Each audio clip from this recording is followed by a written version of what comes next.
Gracias, Gastón. Bueno, tenemos aquí en nuestros estudios, por segunda vez, porque ya lo hemos tenido, pero realmente nos ha brindado un panorama realmente de lo que es el fracking. Fractura hidráulica. El geógrafo Roberto Ochandio, vamos a hablar bien, geógrafo Roberto Ochandio. Charla debate va a ser hoy, 1 de junio, 19 horas, en el Sindicato de Salud Pública, en la calle Montecaseros, 638, ahí de los compañeros del sindicato. Bueno, ahí va a ser la charla.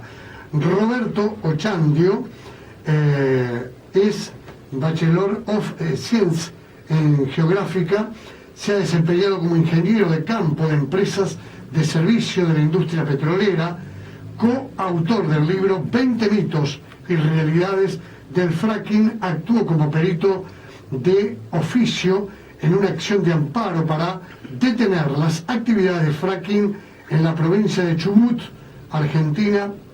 Ha participado en seminarios, debates, charlas informativas en las escuelas, universidades, legislaturas y foros en Argentina, México y los Estados Unidos de Norteamérica. Hoy organiza la CTP, la de aquí de nuestra ciudad. Es muy importante esta charla, la invitación desde ya.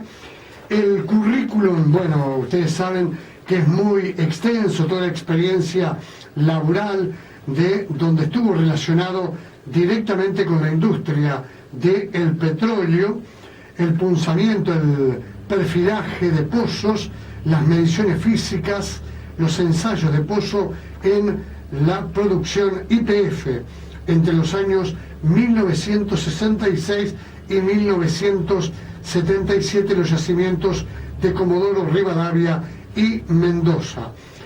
La intubación, cementación, acidificación, fracturación de pozos convencionales, ensayos de terminación y ensayos a pozos abiertos. Hay mucho para hablar de esto, pero lo más importante es escucharlo a él. Además, reitero que hoy va a ser un día muy importante porque va a estar esta charla, la cual lo estamos invitando para escuchar a alguien que realmente nosotros coincidimos plenamente que Uruguay de ninguna manera puede tener, según lo que hemos leído, porque tampoco somos eruditos en el tema, pero tenemos a alguien que hoy nos puede hablar realmente de lo que es eso. Así que primero agradecerle, Roberto, que esté aquí en nuestros estudios en esta media hora para estar hablando de uno de los temas que son bastante urticantes, que está en pleno debate en nuestro país, pero realmente preguntarle, primero que nada, orden quiere las cosas, darle los muy buenos días y agradecerle que está en nuestra emisora. Bueno, buenos días y bueno, el agradecido soy yo por darme este espacio. No, por favor. Realmente hay, podemos decir, varios ejes, pero un primer eje que sería las gestiones geopolíticas de lo que es el fracking, de lo que es realmente el panorama a nivel nacional, como está planteado hoy, y a nivel internacional. Creo que lo primero, ¿qué es la fractura hidráulica o fracking? Es una técnica experimental. ¿Cuáles son sus etapas realmente? ¿Qué características pueden tener? ¿Qué son los hidrocarburos que se habla tanto por allí? Que es un tema, esos hidrocarburos no convencionales que se dice.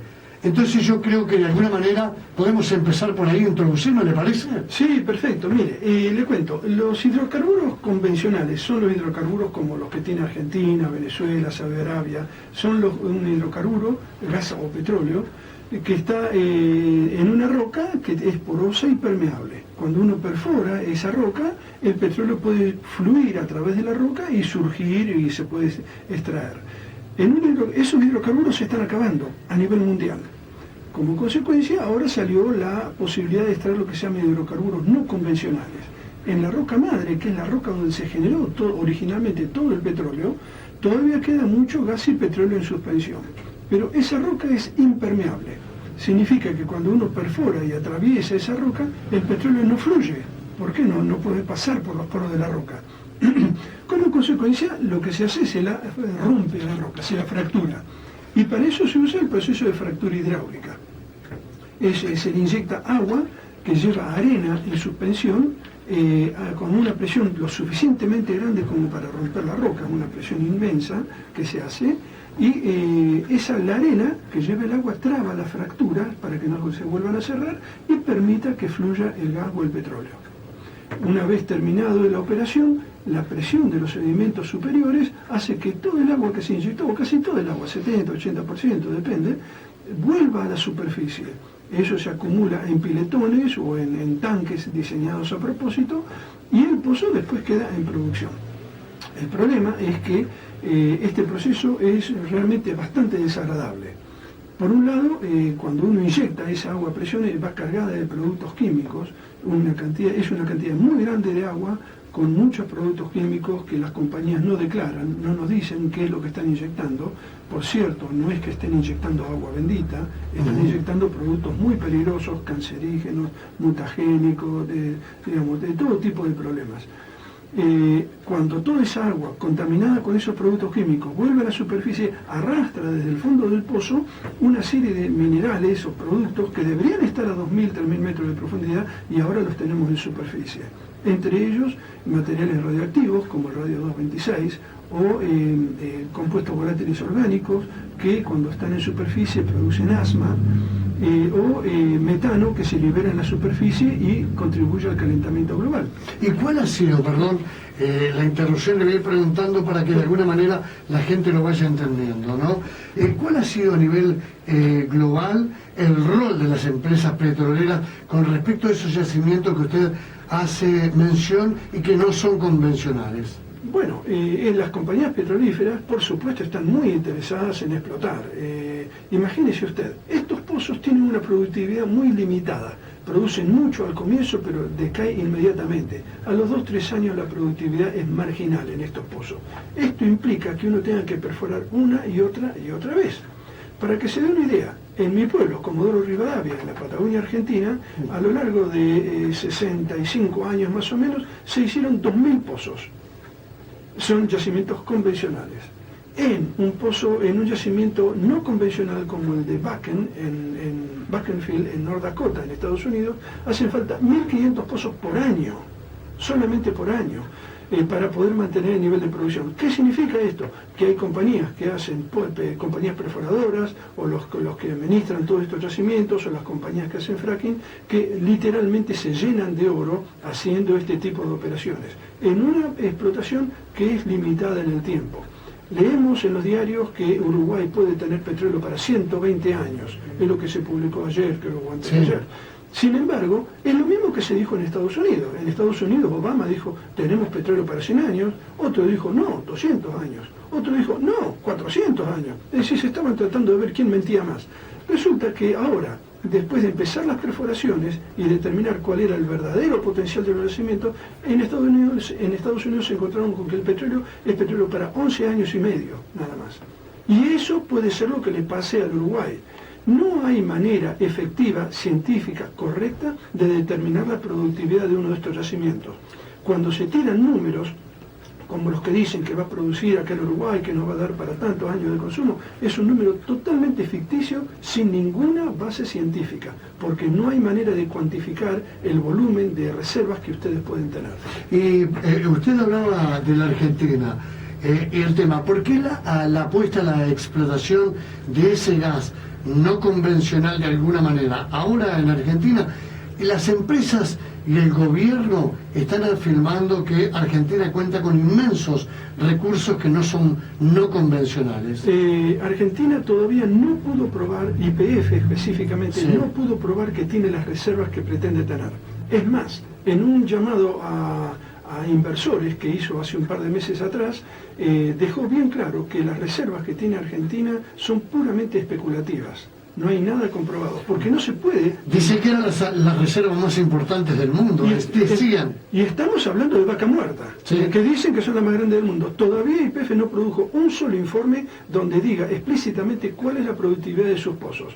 Entonces esto nos trae grandes dudas. ¿Se trata de realmente un yacimiento tan bueno o es una burbuja más como la que pasó en Estados Unidos? ¿Por qué de alguna forma es tan importante el convenio entre YPF y Chevron? Que usted lo hablaba, yo recuerdo la pasada vez que usted estuvo de visita por aquí, por nuestro departamento. Le digo que estamos dialogando con el geógrafo Roberto Ochandio, fractura hidráulica. Y la invitación para hoy, lunes 1 de junio, 19 horas, en el Sindicato de los Compañeros de Salud Pública, en Montecaseros 638. Usted debe estar presente porque realmente estamos ante una personalidad que ha trabajado en estos aspectos, erudito en la materia. Sí. Bueno, el convenio entre YPF y Chevron está marcado por el escándalo, porque Chevron es una compañía perseguida por la justicia en Ecuador, tiene una deuda de 20.000 millones de dólares, una cosa escandalosa. Sin embargo, Argentina le abrió las puertas, hizo oídos sordos a los reclamos tanto de la comunidad nacional como de la comunidad internacional y le permitió que entre al país. ¿Y por qué hizo esto? Simplemente porque Argentina, en cuestión de capitales para este tipo de inversión, para este tipo de desarrollos, está fundida, no tiene plata y necesita capitales que vengan de afuera.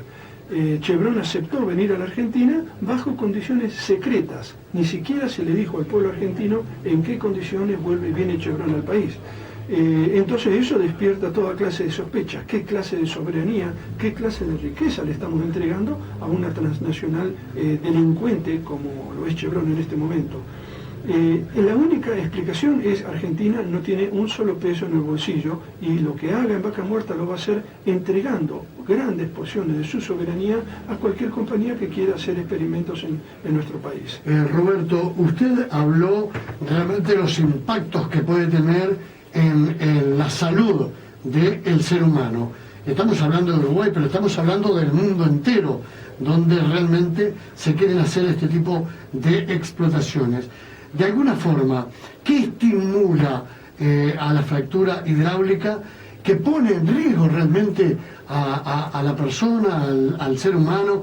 Pero algo fundamental, nosotros estamos basados en el mayor acuífero de agua dulce, que es, por supuesto, el acuífero guaraní. ¿Por qué de alguna forma se quiere tratar por todos los medios de que indudablemente, habiendo cientos de químicos de contaminación, esto sigue adelante? ¿Cuál es el pretexto de esto? Esto muestra el inmenso poder que tienen las compañías petroleras. La fractura hidráulica es un proceso que se inventó allá por la década del 1940. Se usaba en yacimientos convencionales que requieren muy poca cantidad de fluidos y muy poca cantidad de agua en comparación con lo que es la fractura moderna. En un pozo viejo, en un pozo convencional, se hace en una capa petrolífera que puede tener 3, 4, 6 metros de ancho. Es decir, la cantidad que se usa es muy limitada. Acá estamos usando productos químicos y volúmenes de agua en extensiones de miles de metros de roca. Eso es lo que se fractura en cada pozo. Por lo tanto, la contaminación es 1000 veces mayor o miles de veces mayor. El problema es, las compañías, gracias a lo que se llamó la enmienda Halliburton en los Estados Unidos, es una enmienda que estableció el Congreso de Estados Unidos eliminando o eximiendo, digamos, a las compañías petroleras de todo tipo de responsabilidad sobre la calidad del agua, la calidad del aire y el transporte interestatal de productos químicos. Con esto se le liberó las manos a las compañías petroleras para que básicamente hagan lo que quieran. Eso abrió las puertas al proceso de fractura hidráulica y es ahí cuando comenzó todo este proceso en los Estados Unidos. Si no se hubiera hecho la enmienda Halliburton, eximiendo de responsabilidad a las compañías, no se podría hacer esto. ¿Por qué? Porque las compañías no pueden de ninguna manera hacerse cargo por los daños ambientales o los daños a la salud que originan este tipo de actividades.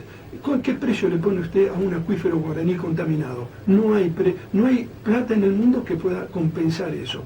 Entonces la única manera de que poder extraer ese petróleo es diciendo, ustedes contaminen, muchachos, que nosotros no le vamos a echar la culpa de nada. En el caso del Uruguay, tengan en cuenta que el acuífero guaraní, que afecta también a la Argentina, por supuesto, es el acuífero, si no es el más grande, es el segundo más grande del mundo, en un momento que el mundo entero se está quedando sin agua. Prácticamente no hay país del mundo que no tenga problemas de agua.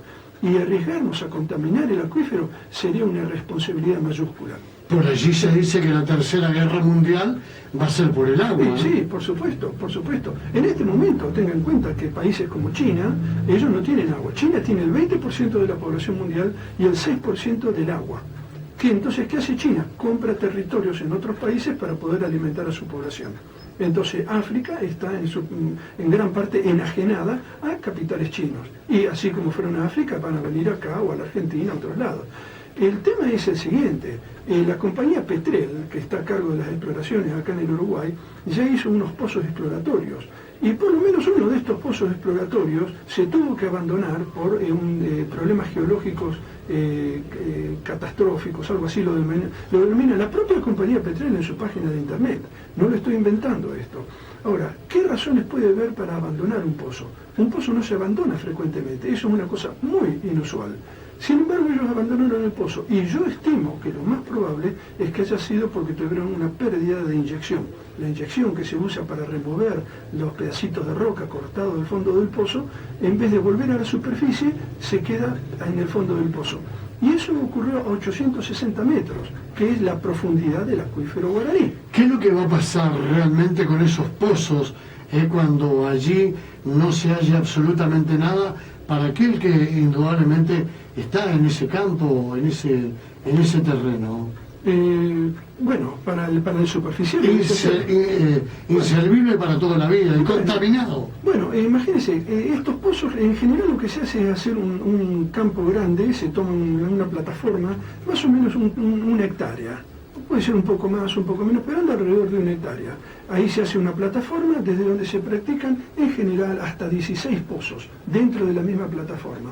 Al lado de eso se corre la torre otros metros y ahí se hace otro pozo. Y así siguiendo, se pueden hacer miles de estos pozos.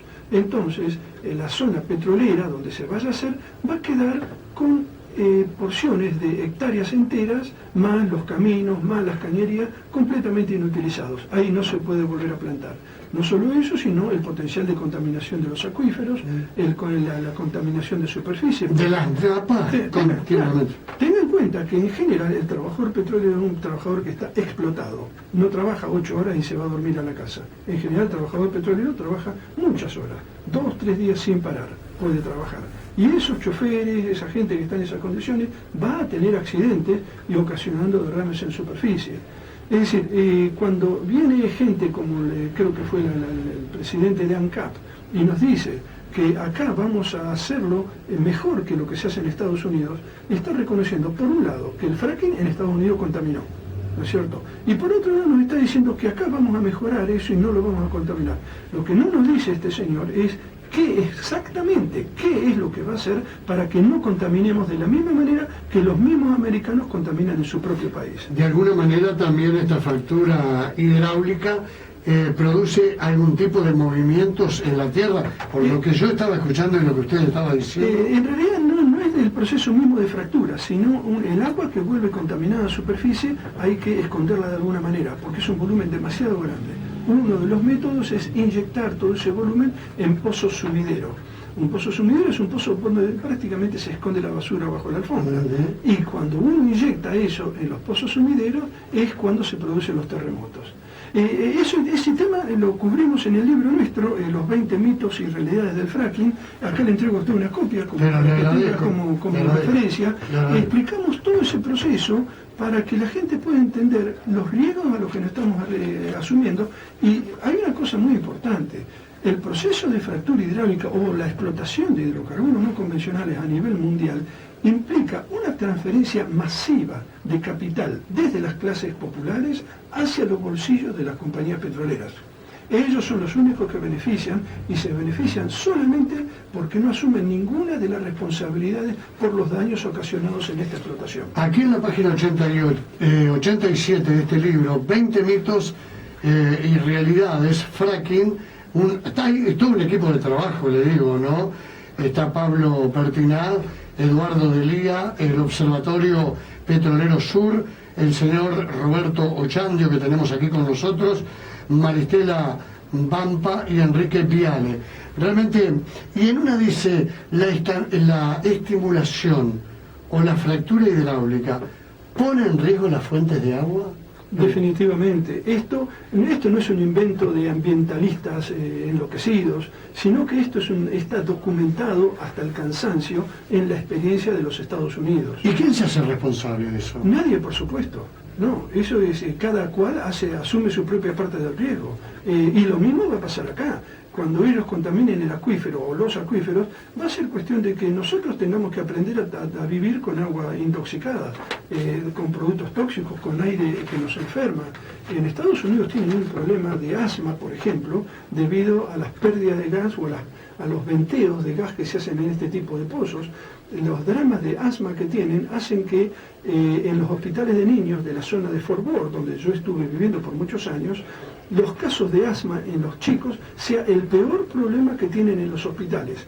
Digamos, en más de la mitad de los casos de problemas que van a los hospitales es por asma. Y es por la consecuencia de los gases, con los compuestos volátiles orgánicos que liberan estos pozos y que se traducen en la formación de ozono de superficie que produce asma. ¿Esos productos realmente ponen de alguna forma el cambio climático en el mundo entero? Pero ni lo dude. Mire, el gas natural es casi un 80% metano, gas metano. El gas metano es más liviano que el aire. Cuando se producen pérdidas en los pozos o venteos intencionales, fugas intencionales de gas, todo eso va a la atmósfera superior.